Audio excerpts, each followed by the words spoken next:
Close your eyes for a moment. Imagine you are standing alone on a vast mountain where the wind hums softly and the stars scatter endlessly across the sky. The world beneath you is silent, and above you stretches infinity. In that stillness, you feel something you often forget, that your life, this very breath, is a miracle.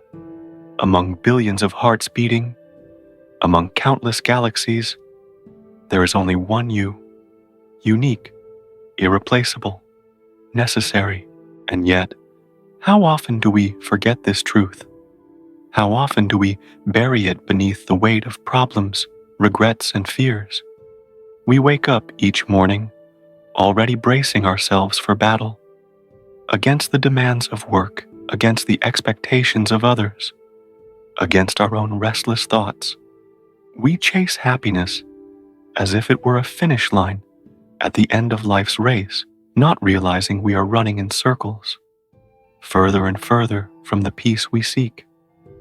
But what if the happiness you long for was never something to chase? What if it has always been within you, patiently waiting beneath the clutter of your worries? Tonight, I want to guide you back to that truth.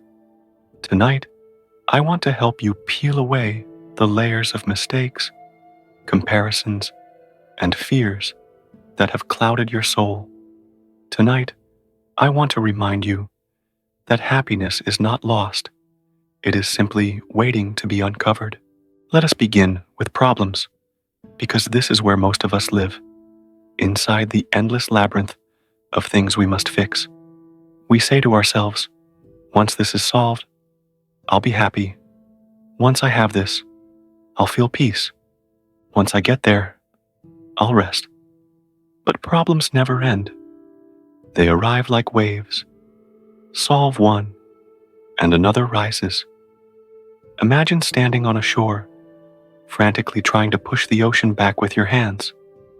That is what it's like to tie your happiness to the absence of problems.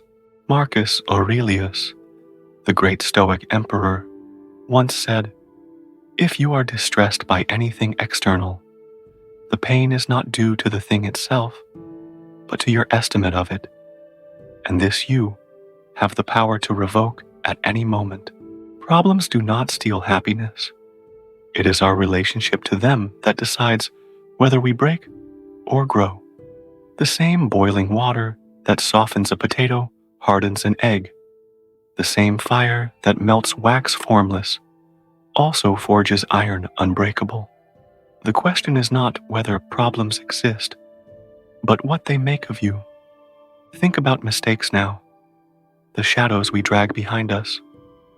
Perhaps you've made choices you regret, words you wish you could take back, moments that replay in your mind like broken records. You carry them as though punishment is your only option. But mistakes were never meant to be prisons. They are lessons written in pain. They are bridges, not chains. Thomas Edison once said, after failing thousands of times before inventing the light bulb, "I have not failed. I've just found 10,000 ways that won't work." And yet, when we stumble even once, we call ourselves failures. Why do we treat our lives with less patience than an inventor treats his experiments? You did not ruin everything. You are learning. The fact that you see your mistake means you are not blind. The fact that it hurts means your heart is still alive. The fact that you regret means your soul has not grown numb. These are not signs of failure. They are signs of growth. But perhaps the greatest thief of joy is comparison. You look at others, their success, their smiles, their pace, and you whisper, "Why not me?" But remember this: people reveal the parts of their lives they wish you to see. They show the polished surface, not the cracks beneath. They broadcast the sunshine, but not the nights of storm. Every person you envy has cried tears you will never witness. Every smile you compare yourself to hides scars you cannot see. The Buddha once said, "Your worst enemy cannot harm you as much as your own unguarded thoughts." When you measure your worth against another's journey, you turn your own mind into your worst enemy. A rose does not envy the sunflower, nor does the ocean compare itself to the sky. You were not meant to be anyone else. You were meant to be you, and that is more than enough. And then there is the illusion of control, the desperate attempt to bend life into certainty.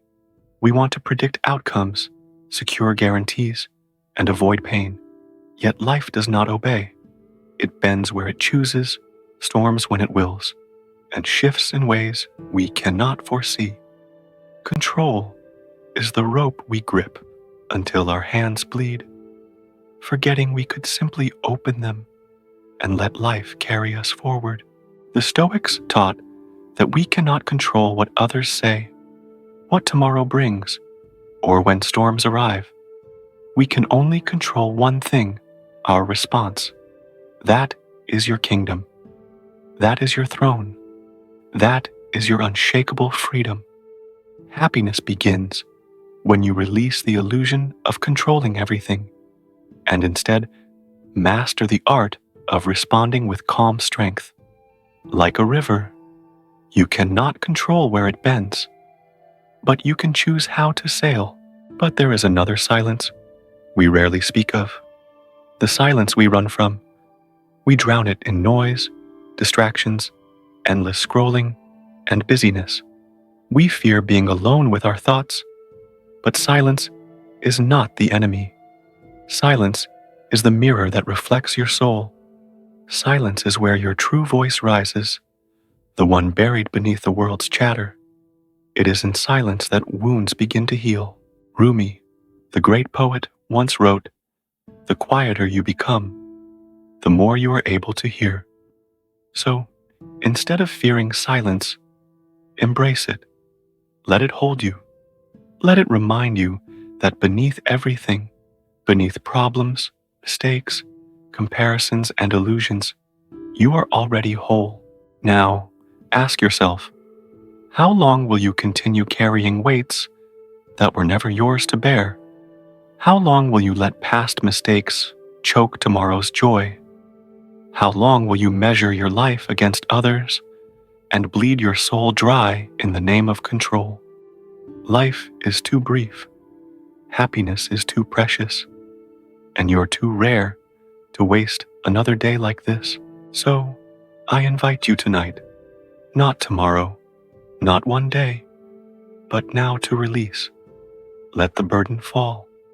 Whisper to yourself, I am not my problems. I am not my mistakes. I am not my comparisons. I am not my fears. I am a soul deserving of peace. When you wake tomorrow, choose differently. Do not check your phone first thing. Choose silence. Do not measure yourself against others. Choose gratitude. Do not let yesterday's mistakes define you. Choose growth. Do not let problems dictate your worth. Choose strength, because happiness is not a destination. It is not hidden in wealth or applause, or even in perfection. Happiness is the art of choosing peace again and again, even when storms rage, even when mistakes sting, even when tomorrow remains uncertain. And if you remember nothing else tonight, remember this: you are enough, you are whole, and the happiness you seek has always been within you. Now let your eyes grow heavy, let your heart unclench, let your soul rest. Sleep, knowing you are safe, worthy, and loved. And tomorrow, rise not as a prisoner of problems, but as a builder of joy. Rise not as a victim of mistakes, but as a student of growth. Rise not as a shadow of comparison, but as the original light you were always meant to be. Sleep deeply, dream freely, awaken fully, and when you do, Live. Live as though your happiness is no longer something to chase, but something you carry with you here and now.